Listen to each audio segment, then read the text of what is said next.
Salut, c'est Elliot et bienvenue dans cette nouvelle vidéo où je vais te présenter ce qui, pour moi, en tant que trader professionnel, est le plus compliqué en trading. Il faut savoir que chaque trader a des difficultés, a des lacunes. Donc un trader débutant, ça va potentiellement être tout ce qui est analyse fondamentale. Un trader avancé, ça va potentiellement être tout ce qui est émotionnel, psychologique. Pour d'autres personnes, ça va être la gestion de trade qui va être compliquée. Pour d'autres personnes, ça va être tout ce qui est le tracking, d'accord? Donc avoir un journal de trading, traquer ses performances, vraiment pouvoir analyser pas seulement le marché, mais analyser ses propres performances. Et donc dans cette vidéo, je trouvais ça super intéressant de justement te partager ce qui, pour moi, est le plus compliqué. Tu peux imaginer que ce sur quoi je galère en quelque sorte dans mon trading, c'est pas forcément l'analyse technique, c'est pas le fondamental, c'est pas la gestion de trade.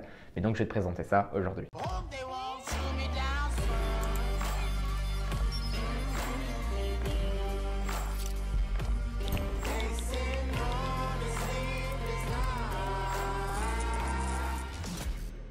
Donc en tant que trader professionnel depuis des années, beaucoup de personnes vont penser que pour moi, ce qui est compliqué en trading, ça va plus être le côté émotionnel parce que je gère un capital, je gère des fonds qui sont très importants. Donc quand tu regardes les chiffres, quand tu prends un trade, d'accord, il y a une certaine émotion qui est dedans. Mais en fait, pas du tout. Personnellement, ce que je trouve le plus compliqué, c'est pas du tout le côté émotionnel, que j'ai beaucoup d'expérience dedans, j'ai énormément travaillé ma psychologie et je sais les biais psychologiques qui peuvent m'affecter. Donc je sais quand m'arrêter de trader et je sais aussi reconnaître les biais psychologiques quand ils arrivent et justement ne pas prendre des actions quand je suis atteint de ces émotions potentiellement néfastes. Et donc en tant que trader pro, trader à temps plein, ce qui pour moi est le plus compliqué, c'est la régularité. Il faut bien que tu comprennes qu'après un certain niveau en trading et surtout quand tu as déjà gagné pas mal d'argent, tu arrives à un point où en fait tu trades pour gagner de l'argent. Mais si à un certain moment, tu n'as pas besoin d'argent, d'accord, tu n'as pas forcément envie de trader. Il va m'arriver d'avoir certains jours ou certaines semaines où j'ai pas particulièrement envie de travailler, j'ai pas envie de trader et honnêtement, j'ai aucune raison de trader. Si je ne trade pas ce mois-ci, je vais quand même pouvoir payer mon loyer, payer mes factures, mes voitures, etc. D'accord? Donc trader tous les jours aujourd'hui, ce n'est plus une nécessité pour moi. C'est pourquoi d'ailleurs quand je voyage et je prends des vacances, quand je voyage, généralement, je ne trade pas. Et il y a beaucoup de personnes qui me demandent « Ah, mais pourquoi tu ne trades pas en voyageant alors que c'est possible ?»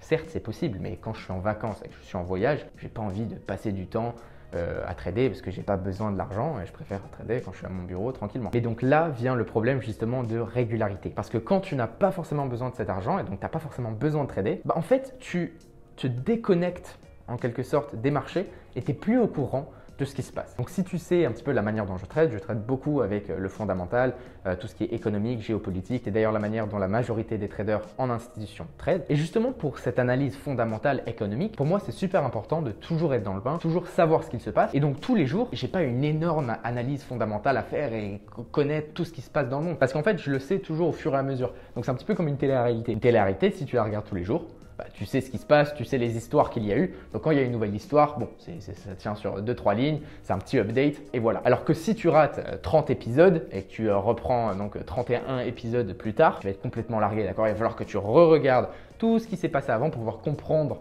la situation actuelle dans laquelle on est. Et donc justement, le fait de ne pas trader et surtout d'être complètement déconnecté des marchés, cette irrégularité dans ton trading peut vraiment endommager tes performances.